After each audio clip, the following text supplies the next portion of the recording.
近1个月，比特币涨势如虹，这波行情被市场称作是整个币圈的狂欢。有网友称，被庆祝的声音吵得一晚没睡。数据显示，比特币12月16日首度突破2万美元。16日23时20分，比特币交易价格涨至20670美元，创历史新高，较今年3月的年内低谷增长了430%以上，较今年初累计上涨近200%，市值接近4000亿美元。突破2万美元新高之后，比特币币值在12月17日一再刷新，最高一度涨超2.3万美元。实际上，今年11月以来，比特币一直在高位盘旋。在多位行业专家和从业者看来，触发比特币这一波牛市的因素无外乎在全球宽松的货币政策背景下，比特币表现出黄金替代资产的特质，以比特币为代表的区块链数字资产获得主流投资机构广泛关注，并开始与主流金融体系加速结合。有资料显示，近期各大机构投资者都在纷纷入场配置比特币。2个月前，参与比特币投资的机构投资者主要是保罗·杜德琼斯、斯坦利·德鲁肯米勒等知名对冲基金大佬旗下的基金产品，以及 Square 与 MicroStrategy 等技术公司。如今，保险公司、大型家族办公室、公募基金都在悄悄涉足比特币投资，并将它视为比黄金更具抗通胀效应的资产类别。尤其是随着欧美央行正计划加大货币宽松力度，导致通胀预期骤然升温，他们正迅速将原先配置黄金的部分资产转投比特币。针对比特币的持续大涨，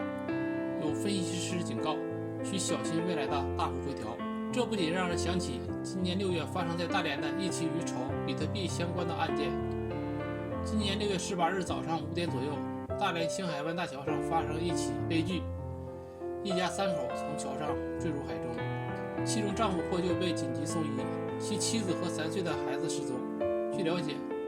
这一家3口是开车从鞍山来到大连，6月18日清晨从高新区方向开上星海湾大桥。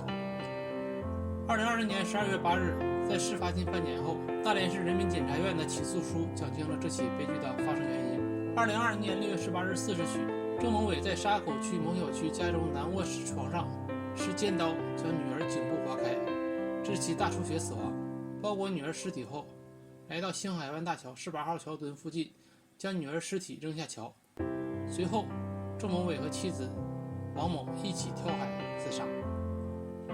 郑某伟自杀未遂，6月18日10时许，在大一二院主动交代了犯罪事实。郑某伟称，自己大学毕业后一直从事自由职业，玩金融，时下炙手可热的比特币是他的主要投资项目，赚了不少钱，身价直逼1000万。但是比特币的巨额波动让春风得意的郑某伟迎来了一场灭顶之灾。因为动用资金杠杆参与炒作，到今年6月初，他已经亏损2000多万元。这些钱里有他父母的400万，有他岳父岳母的50万，其他都是他这些年的积蓄和跟亲戚借的钱。辛苦打拼的家产一朝输光，还欠下至亲好友大笔债务。郑某伟打算自杀，他说自己一开始打算自己死，后来妻子鼓劝自己无果，夫妻俩决定一起走。面对公诉人提问，郑某伟交代，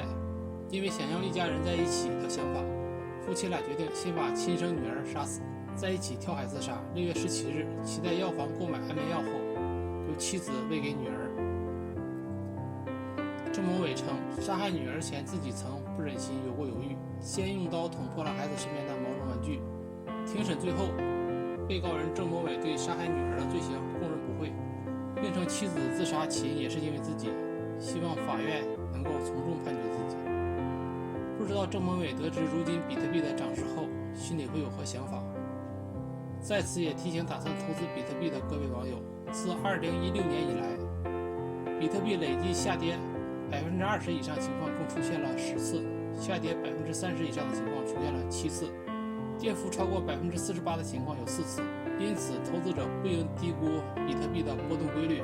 币圈有风险，投资需谨慎。